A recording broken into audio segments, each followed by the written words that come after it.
Here we are. Good There we morning. go. Wonderful. Thank you for joining us. Kevin, do you want to stop sharing your screen? And there we have it. That's better. That's better. Yeah. Neeraj, lovely to have you on the show. Excuse me, I'm feeling a little bit under the weather. So if I cough and splutter, don't be too concerned. I'm hoping That's it's okay. not contagious. Yeah. And uh, anyway, wonderful to have you. Thank Yeah. you for Thank joining you us. for inviting me. Thank you for inviting me, and Let's happy Diwali to you and everyone. Yeah, and a very happy Diwali to you too. So thank you for that. Let's kick off with Neeraj. Let's kick off with who you are, what you do, why you do it, please.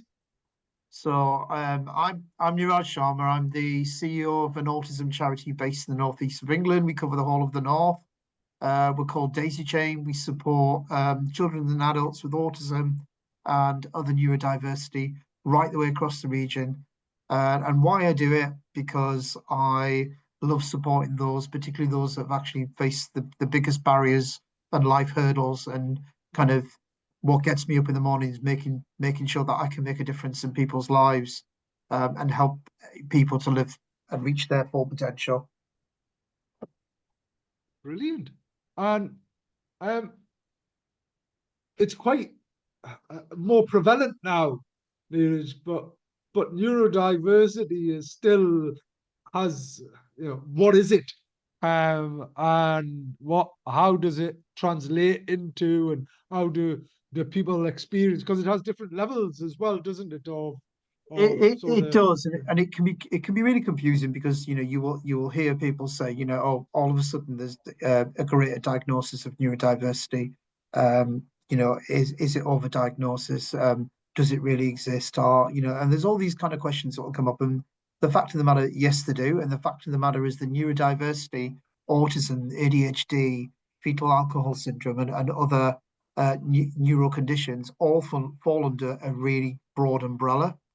And with that, there are a lot of neurological conditions which fall under neurodiversity. And from that, the experiences that people have are very, very different. So, on its most simplistic form, you have those with what we call higher perceived need. And they've got, in terms of a much higher level of need is required to support their health and well-being needs. And then you have someone that was traditionally called high functioning, but we don't use that term now. But that might be somebody that's that perceives to have a lower perceived need. So there might be somebody that's a lawyer, a doctor, a businessman who, on the face of it, doesn't appear to have um, the same needs as somebody with a higher perceived need, but they do. They just their needs are very, very different. And it can range from a whole vast variety of things, such as sensory processing, how we process information, how we communicate, how we respond to touch, feel, um, to how we respond to change and lack of routine. And there's a whole host of different reasons why. And I think very much, in the Asian community, the BME community, um, there's been in the past a kind of a lack of focus on the needs, particularly for our generation, where the diagnostic systems just were not there. So what we're finding now is the diagnostic systems have improved, and you as a parent, with your son or your daughter, and they're going through diagnostics, you sat there going, "That's me. Actually, that was me. There's parts of that was so much about Mm. my young person that was me." And that leads obviously to adults then therefore seeking diagnosis, which they may or may not have a neurodiverse condition, but it's just understanding yourself a little bit more than we previously gave any sort of credence to. Amazing. And thank you for that explanation, because there's still, if we're talking about our communities, Asian communities, ethnic minority communities, and such like as well, Neeraj, there's still a stigma associated with sort of some of these, accepting some of these Yeah, differences as yeah. well, isn't there? Yeah, I get that, and you would see it in terms of you see it with obviously growing up in first, I'm second generation here in the UK myself, but I know that living in traditional values and thinking about my parents and thinking about a cultural difference of, yeah, what the view of what others will think, what will the family think, what will the neighbors think, and that almost, yeah, I would say that first generation, it's not quite keeping up with the Joneses, but it's something else, and I think yeah, that desire for to keep things in a certain way can create a pressure for people yeah, not to be expressive about a whole host of things, whether it's their sexuality, whether it's their, their sexuality, it might be mental health. There are certain things where there's almost a pressure, but we don't talk about those things. And I think yeah, that sometimes can lead to a greater pressure, particularly for adults who are going through neurodiversity assessment right now, who there's a greater pressure for them to kind of really be accepted and understood because on the one it's a hidden disability. So if you meet right, me, you may not know that I'm neurodiverse. I may not present in that way. You may not be able to see me physically. And this is why yeah, we've got such gaps between unemployment for those that are right, neurodiverse, that have a higher rate than of unemployment than any other disability group because it's not visual. And I right, guess applying that to the Asian community, the BME community, it's that non-visual element. How does that conflict with our background of having right, things in a certain way, not presenting in a certain way, an image and how we present is to our relatives and to everybody else is close, if you like, kept within the family, and they may not want to right. discuss that in an open way. Yeah, no, yeah, I think that there are critical points, right? And even having this conversation here Yeah. is quite unique and unusual. So Neeraj, tell us about you. Your second generation. Where, what, why? Where, what, You know, why?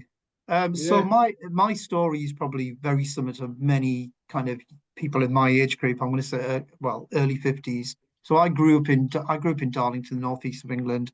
Parents were right, shopkeepers.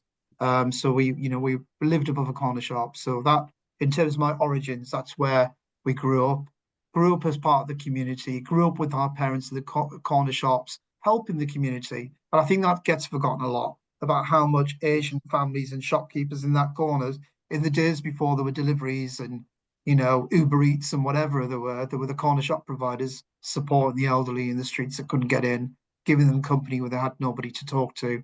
And I think my origins, why I am in the business, the profession I'm in, is probably down to my roots of what I saw my parents doing and helping the community. Yeah, they were earning a living, but they were very much in the community, part of the community. So I grew up in the northeast of England, went into work early, promoted really quickly in work in the civil service, and then retrained to be a solicitor. So I went through legal training. But right, the difficulty with my legal training is the job offers I had were with corporate firms, and I wanted to put back. So I came to work for National Citizens Advice, and I was the head right. of legal advice and then head of money advice. So my kind Oh, of brilliant. background really wasn't destined for this world in terms of Right, this working world. But yeah, I just think the origins of the corner shop and helping people and being that part of the community, whether it be the temple or the Gurdwara or the mosque, wherever we were providing support with that community we lived with, you very much became a part of who you were. So I don't think I was ever going to fit into the corporate world because I was always set with that feeling when I was managing Nuclear Industries or Levi Strauss. I was always with, yeah, but if I got hit by a car tomorrow, what would my life have meant? Yeah, I do a good yeah, job, but what have I put back? What does it actually stand for? What difference? And I know you have to pay your bills, which we're all here to do that, but I wanted a career where I could actually make a difference and change people's lives and do what I saw my dad do so many years ago when he invested in the paper boy that was kicked out of school and had no life going forward, but spending time talking with him, helping that kid, building their confidence and being part, then offering them another job and watching that growth of what they did without actually knowing that they were doing it, yeah. has kind of instilled those values. That's why I've ended up in the work that I've ended up in. Brilliant. And tell us about the work that you've ended up in, because it's quite significant and you've grown it exponentially as well, haven't you? So Yeah, tell us the yes, background to, yeah. to So this. So I was a CEO of Darlington Citizens Advice. I left London behind and came back to live in the Northeast. I've got two boys, both the doctors now, and Brilliant. Oh, they. congratulations. Thank you. A typical Asian thing to say as well. So I'm always mindful of saying that. Yeah, But no, it's a great thing but to say. I think but you should be very proud of it. Very yeah, proud yeah. of it. But both my boys, obviously they've gone on to have their careers. I moved back to the Northeast. I was running Darlington Citizens Advice. I always seemed to walk into a crisis. So I took it over when it had 6 months to close. But I was determined from Darlington that was never going to happen. So I Yeah, rebuilt it back up. It didn't close and turned it into generating profit because we're not for profit. But then basically ran out of things to do. I was kind of, I'm really bored of I can do this job now in my sleep. I love helping people, but there was nothing left for me to do. Looked across at Daisy Chain, and one of the things that stood out, Daisy Chain Autism Charity based in Teesside. One of the things that was really interesting to me about Daisy Chain is that they were the very first charity superstore in the country. So when they opened their right. first store, they were in the Guardian as being the IKEA of charity shops. So Really? yeah, Okay. yeah. So I went along to see them, um, Right. to find out a little bit about their retail experience. Met their then CEO who was on his way out. And I thought, this is really interesting. When you go, I'm not going to chat with you, but I'm going to apply for your job and I'm going to get that job. So I applied for the job, got the job. At that time, this charity, our turnover was probably just over 1 million, so 1.2 million. And Right. I've kind of, in my time, worked to expand our support from beyond Stockton to cover the whole Tees Valley. So we're now covering the whole of Tees Valley. And then I've taken it so that we can provide support right the way from the borders of Berwick to just on the outskirts of Manchester. So we now have outreach support for families and parents and children and educational training right the way across the north. So I've managed to grow our services from that 1 point, just under 1.5 million to we're trading probably just over 4 million now, and we'll probably bring Oh, in five brilliant. million by year end. In that journey, we've opened a brand new store. So we've opened a store in Gateshead, and that Right. store has taken us. So we've got a store. So we're just down from M&S, next door to a Curry's PC World, and it's 23,000 square feet, and it's largest charity superstore in the country. And we, have tried to kind of, if you like, revolutionize or build on our early past of being an innovator 10 years ago of opening the first to now take charity retail into another place.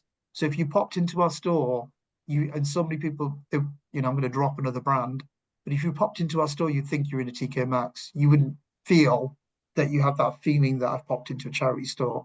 And all of our kind of preparation and build of that store has been Yeah. around, environmentally focused, bringing in money to do good, feeling good, but actually making sure that you're not compromising on that journey so that you have the shopper or the individual has a good experience. And I really do feel we've done that at Team Valley in Gateshead. We've really made sure that we've kind of expanded that experience of what it means to be a shopper in charity. So we sell you name it, we sell it from everything from electricals to clothing to brand new electricals as well. Got a great deal of one electrical supplier for cut price electricals next door to PC World, but they're great with us. And yeah, I think we're a major employer of neurodiverse people. So we've got a lot of our staff are neurodiverse, a lot of our volunteers are neurodiverse. And what we do is we create opportunities as well for them to learn retail, learn experience, but hopefully go on to pick up careers in other retail too. Brilliant. I think it's absolutely fantastic, and just further demonstrates and highlights how worthy a winner you are of the award, Neeraj, at the AME Connections Award, and yeah, I've probably got a gazillion questions around that shopping experience because I'm always interested in business models and Okay. how you innovate business models and how they become adaptable. And you're right. I think creating a shopping experience where it doesn't make a difference because fundamentally you're asking for someone to come and spend some money, aren't you? Yes, they're Yeah, yeah. doing good, but but by creating that offer where you have, variability as well. So you have a Yeah, variety of goods and products, and not just, donated goods, but actually brand new goods is yeah, quite a yeah. compelling offer. Well, the other thing that we did just out of lockdown, and it actually happened by accident, actually. So during lockdown, obviously we couldn't trade. We weren't Yeah. trading online, and Right. we responded to an open call from ASOS saying we want some innovative design ideas to come forward for photo shoots. Can you for their Right. campaign pages? Now I think there were four in the year that were running. So we picked up the mantle, did the challenge, and from the Northeast we made three times we made their main page for our foot, and we were in it. It was overnight. It meant the clothing that we sold that was secondhand was going off to New York, was going off to Paris, and Brilliant. it was quite a little bit of a revolution for us. But what it meant was one of the girls that she's a Newcastle girl actually, she Right. who modelled for us, who was a doctor. She modelled for one of our shoots, which was in a fairground for Halloween for a Halloween shoot, and she was entering the the Miss International Environment Award, the global award, and she was the representative for the UK, and she said to us, "Will you design us a dress?" And we were kind of, "We will, but only if it has an environmental focus." So she was like, "Okay, has to be UK, it has to represent Britain." So we did the Good. front of the dress in quintessential English rose, but then the back Right. of it, we had an artist pick up an image that I'd seen of David Attenborough of global devastation for the back. But what that meant was accidentally we fell into design, and Right. from there we applied for climate change funding, and we got a 2 year pilot, and in that 2 years, we've been looking at the textile rag, which we can't sell because we get 2,000 bags a week of donations of textile. Gosh. We can only Right. use about two-thirds because fast fashion, let's face it, it falls apart, poorly constructed, and it doesn't Yeah. withstand the life of being donated. And then we've got what we call ugly vintage, where nobody wants it, or you've got things where it's damaged, it's great material, but it's got rips, stains, and damages. So what we did, we went, well, all of that is not helping the charity or the globe, because what it's doing, it's being shipped off to Africa and being dumped Yeah. in streams and rivers because it's not needed there either. So we what we did, we picked up funding to transform that waste into couture clothing. And honestly, it's just been a massive journey for us working with Brilliant. universities. But what it's meant Yeah. is for the very first time, and I mentioned it on the awards, so sorry if I'm repeating myself. But No, what it no, it's meant all good. but what it meant was for the very first time, we were picked up the attention of the British Fashion Council, and we got an invite to London Fashion Week, and we appeared um, in the main show of London Fashion Week, which has never happened before. Because when charities go, they tend to use, you'll see Oxfam and others will show charity clothing that's worn by celebrities. But what we did, we had neurodiverse models wearing clothes that had been designed by ourselves, and it was just phenomenal. Really, we ended up in Thai Vogue and all sorts of things. Fantastic. So very very exciting. Brilliant. Okay. I mean, gosh, this is so interesting, and it's wonderful to see you breaking down those barriers and doing things differently for all of the right reasons as well, Neeraj. So, talking about the awards, Yeah. so you were up for an award, ABC. How was it for you? It was phenomenal for me. I've never been to your awards, the ABC award before. It was the first time I attended, and I think everything. I love the whole experience. I love the table that I was sat with individuals I've never met before. I don't know how you placed us all, but you couldn't have placed us any better because it was so fantastic to sit next to a lady who, had started race relations in terms of being a race relation advisor from the year I was born, 1971. And just phenomenal to hear people's different stories. And this is even before your awards start. So I thought it was a really good opportunity to sit with people that ordinarily different age groups, different working professions, who you may not come into contact with, particularly, across the region. So I thought that was lovely to bring such an extensive range of different people from business, from public sector, private sector, it was just a phenomenal mix of people in the room, and there was a real energy and spirit. And I thought, and I'm not, I'm going to compliment yourself now. And I thought your speech was exceptional. I thought it was really good to hear in a humorous way some of the challenges that we faced. And there have been challenges because you can do all the good that you want in the world. And it is challenging to, to turn on your TV, or as I was cleaning up in, houses where the windows have been broken in Middlesbrough, and working with the community and hearing people where you do so much in the community to be told, you know, we'll take our country back, or all of those things, when you fundamentally see the UK. And actually, I always use this example. I often forget the color of my skin. Yeah. I'm completely oblivious to it. Yeah. And then you have something like this that's so horrific. And I thought when you reflected in your speech, I think it was really good to have that reflection, but also talk about the positivity.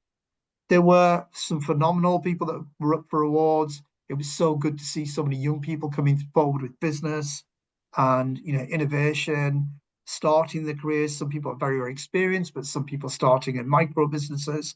And again, I thought it was such a unique celebration of the Asian community, which personally, now I've been in the industry, the voluntary sector, for a very, very long time. I haven't seen that. I'm probably the only BME CEO that I've ever met, like meeting myself Yeah. in the Yeah. northeast of England, who is not working on a BME focused charity. And Yeah. that's not disparaging to anyone that is, but what I meant, it was just nice to have people that are successful first, but yes, celebrating that you're Asian, you're black, you're minority too. So it was hats off to all of you, really, because I think you did an incredible job of making it exciting. And Bobby was really funny as well, really, really funny. Yeah. So I think your compare host really added to the evening by making sure that it was serious, but we could actually laugh at ourselves, which Yeah. was nice. And I saw a few people a bit awkward about that, and Yeah. twisting in the chairs. But I think, good. I think it was really good. Yeah, you need to get comfortable with being uncomfortable, right? Is what you need to do. And everything doesn't need to be as deadly serious. I think there's some serious messages. But anyway, we're coming up to the end of the show, Neeraj. Sorry, We could have you. No, we could have you. I mean, from my perspective, a huge congratulations. Really genuinely well deserved. And I'm not involved with the judging and things like that. But it was wonderful to see you being recognized for being you, not just because you're an Asian, not just because of whatever labels, right? But because of the difference you've made and you continue to make. We're keen to platform your charity, so let us know what else we can do. We're going to get you featuring. We want to break down some of those barriers, not just across community. So we'll get you back on and talk about what employers can learn from, yeah, from an fantastic. SME perspective, Neeraj, as